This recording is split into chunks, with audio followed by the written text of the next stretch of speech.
Friends, I hope you all are fine. You are watching Ashar Hashmi Academy. Slope के topic को आगे continue करते हुए देखें, स्लोप की मुख्तलिफ कंडीशन होती है जिसमें आपको सवाल को पहचानना पड़ेगा। जब आपको दो पॉइंट्स दिए हुए हों तो तब आपको स्लोप कैसे निकालना है, ठीक है, बड़े गौर से देखिएगा, वो हम आपको बता चुके हैं। स्लोप निकालते हैं, उसमें बोले स्लोप निकालो। ये दो पॉइंट्स हैं जो एक लाइन फॉर्म कर रहे होंगे, ठीक है। अब देखिएगा, स्लोप इज इक्वल टू, क्योंकि दो पॉइंट्स हैं तो 2 पॉइंट फॉर्मूला ये है स्लोप का। This is called 2 point formula, ठीक है। अब y2 देखिएगा, तरीका बड़ा सीधा सा है, हम डिस्टेंस फॉर्मूले में कर चुके, x1 y1 x2 y2। Rise upon run होता है, इसलिए y ऊपर आ रहा है। राइज अपॉन रन, राइज कितना हो रहा है 5,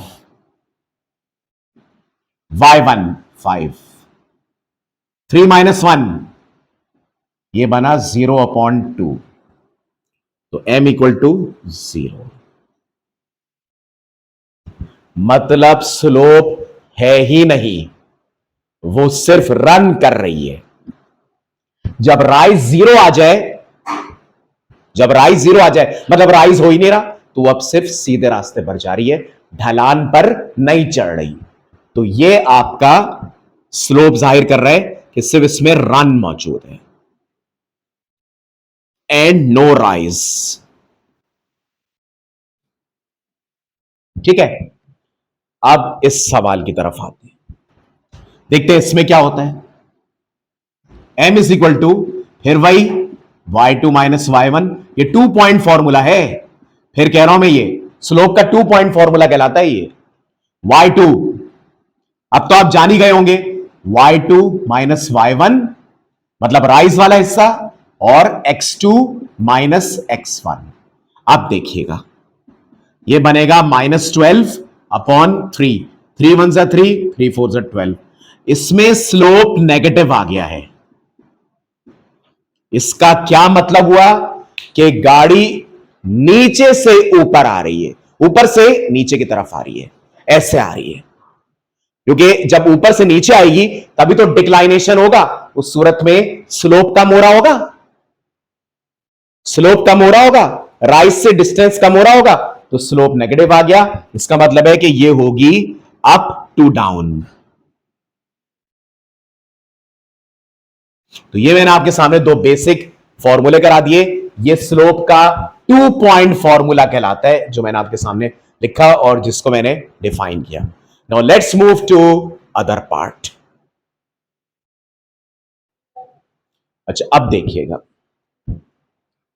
एक लाइन है, जो लाइन है ए बी, वो इन दो पॉइंट से पास कर रही है, -3,4 एंड k,12। वो कह रहे ग्रेडियंट, ग्रेडियंट स्लोप को कहते हैं, ग्रेडियंट स्लोप को कहते हैं। वो कह रहे फाइंड के।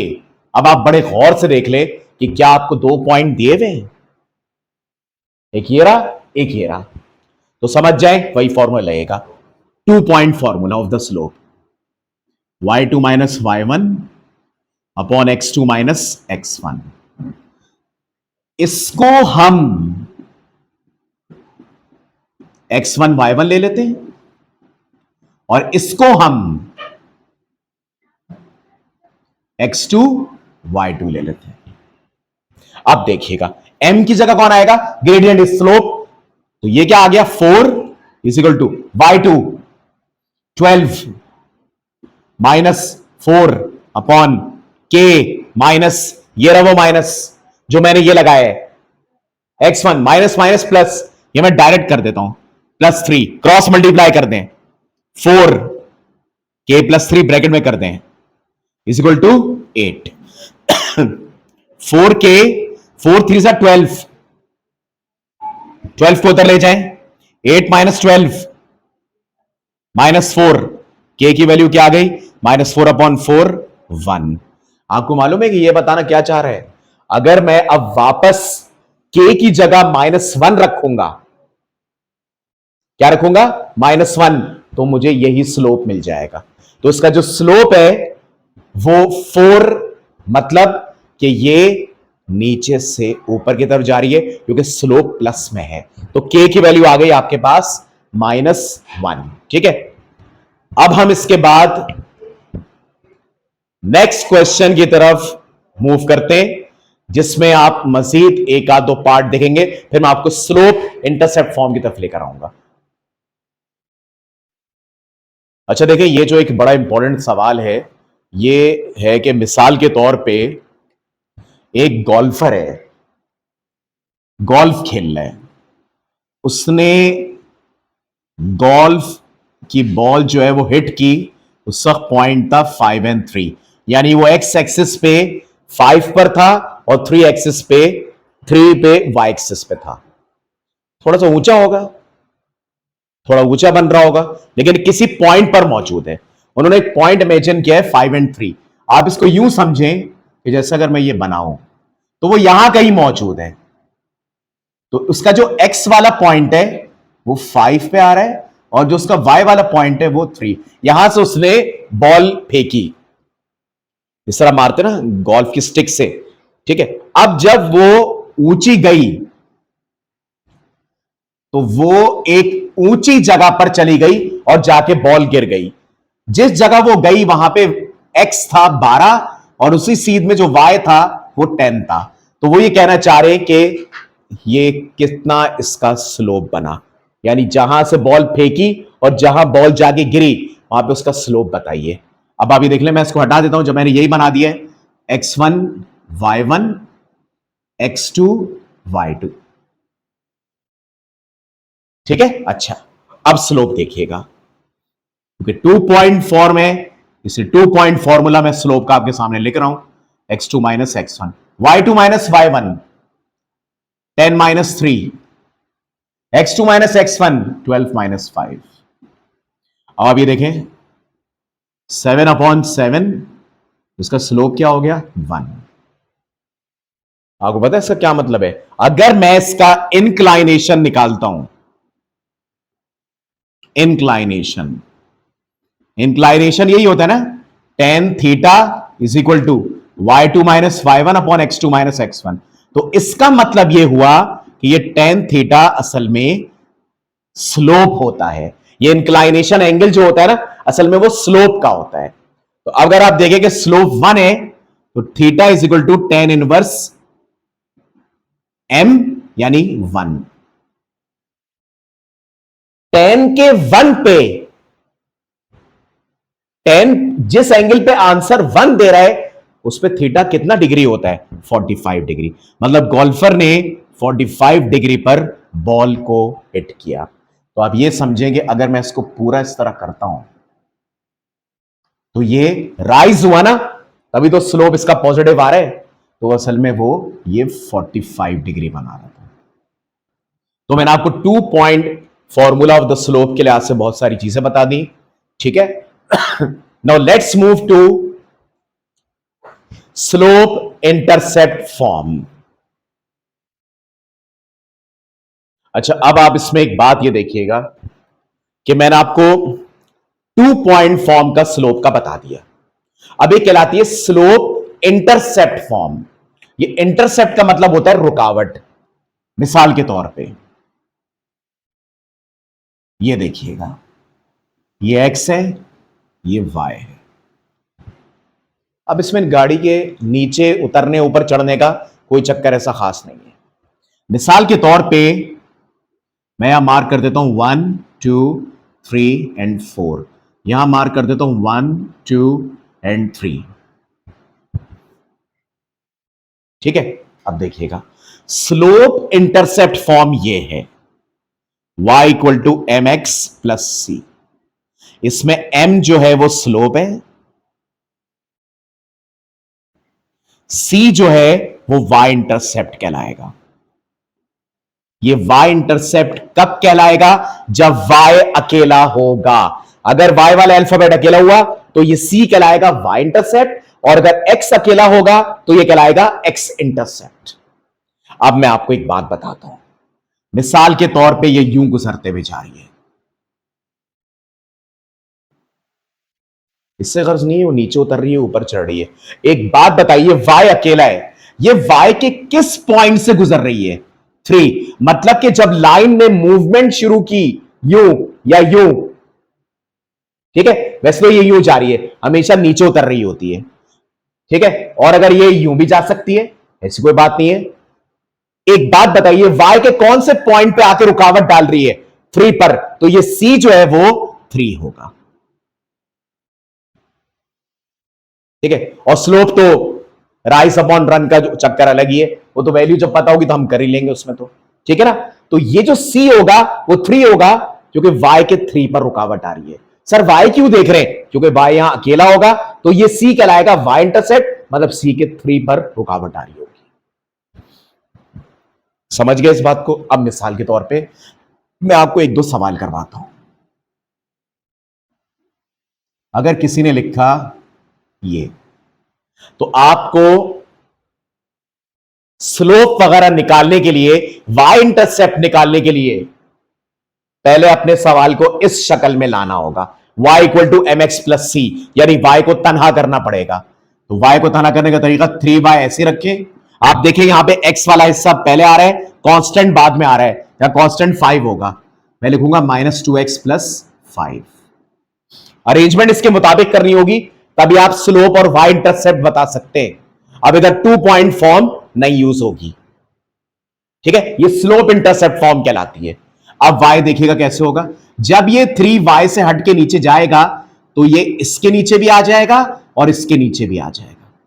अब अगर कहा जाए कि बेटा ये बताइए इसमें स्लोप कौन है, तो स्लोप होगा ये वाला, क्योंकि यही m की पोजीशन पर आ रहा है। नाउ द स्लोप इज -2/3, और इसका जो y इंटरसेप्ट है वो 5/3 है, y इंटरसेप्ट। अगर मैंने x को अकेला कर दिया तब यह कहलाएगा x इंटरसेप्ट, यानी ये x के 5/3 पर रुकावट डाल रहा होगा। तो ये मैंने आपको पूरा इंटरसेप्ट का, स्लोप इंटरसेप्ट फॉर्म का टॉपिक बता दिया। अब मैं आपको एक बड़ी इंपॉर्टेंट चीज बताने जा रहा हूं, पैरेलल एंड परपेंडिकुलर लाइंस के स्लोप में क्या होता है। देखिएगा, slope of parallel and perpendicular lines, इसमें 2 पॉइंट फॉर्म भी यूज हो सकती है और भी काफी कुछ यूज हो सकता है। अब मैं आपको बताता हूं next topic, slope of 2 parallel,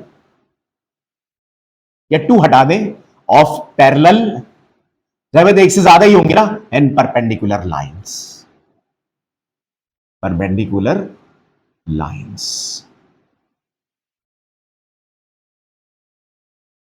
अब मेरी बात बड़े गौर से सुनिएगा।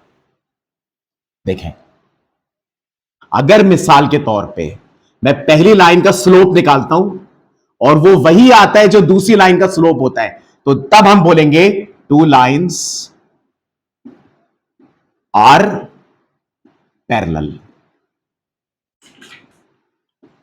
और अगर m1 डॉट m2, यानी m1 m2 को मल्टीप्लाई करके -1 आता है, तो 2 lines are perpendicular.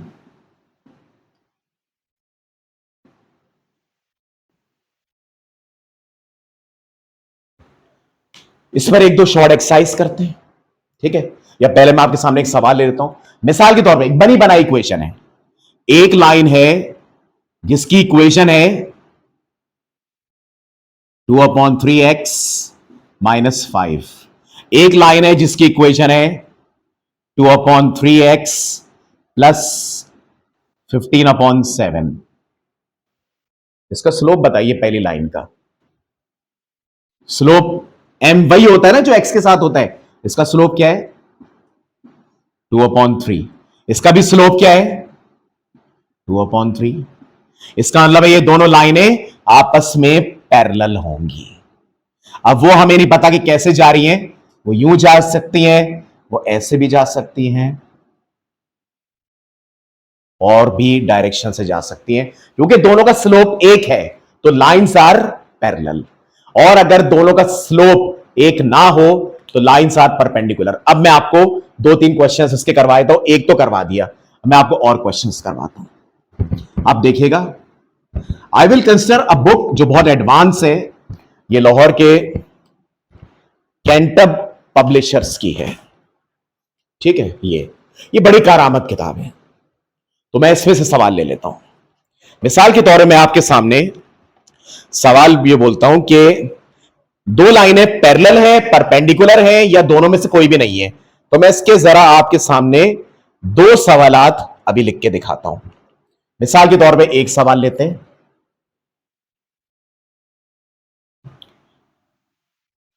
4y plus 2x is equal to 1,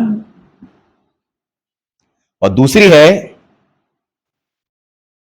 x minus 2y minus 7 equal to 0।